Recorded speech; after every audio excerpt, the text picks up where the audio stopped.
A student asks a teacher, why often people marry a different person than they fell in love with. The teacher said, in order to answer your question, go to the wheat field and choose the best wheat and come back. But the rule is that you can go through them only once and cannot turn back to pick.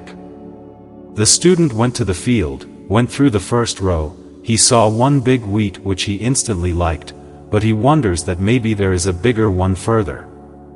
Then he saw another bigger one. But again he thought that maybe there is an even bigger one waiting for him. Later, when he finished more than half of the wheat field, he started to realize that the wheat is not as big as the ones he let go of. He started to realize that he had missed the best one in the search of a bigger. So, he ended up going back to the teacher with an empty hand because he just wasn't able to forgive himself for letting go of the best wheat and described what happened. The teacher told him, "You kept looking for a better one while letting go of the best one, and later when you realize that you have missed that, you can't go back. This is the mistake often made by people who fell in love and lost the best person they could have in their life." So, the student said, "Does that mean one should never fall in love?" The teacher replied, "No dear, anyone can fall in love if they find a suitable person. But, once you truly fall in love, you must never let go of that person due to your anger, ego, or comparisons with others." "How do they end up marrying someone other than they loved?" the student asked. The teacher said, "In order to answer your question, go to the corn field and choose the biggest corn and come back. But the rule is same as before. You can go through them only once and cannot turn back to pick."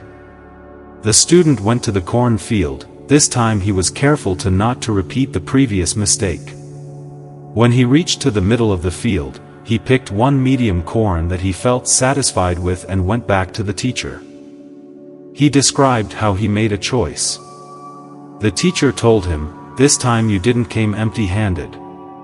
You looked for one that is just nice, and you had put your faith that this is the best one you can get. This is how one makes a choice for marriage." The student stood confused. The teacher asked, "What is bothering you now?"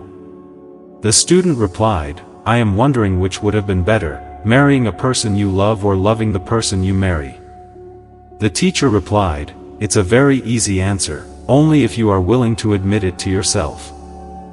Moral: life is like a basket of fruits. Either you have to make a choice of eating the fruit you love or be content with something that is healthy. Choose wisely, else you may have to spend your life wondering, what if? As long as you stay true to yourself and honest, you can't go wrong with any of these two choices.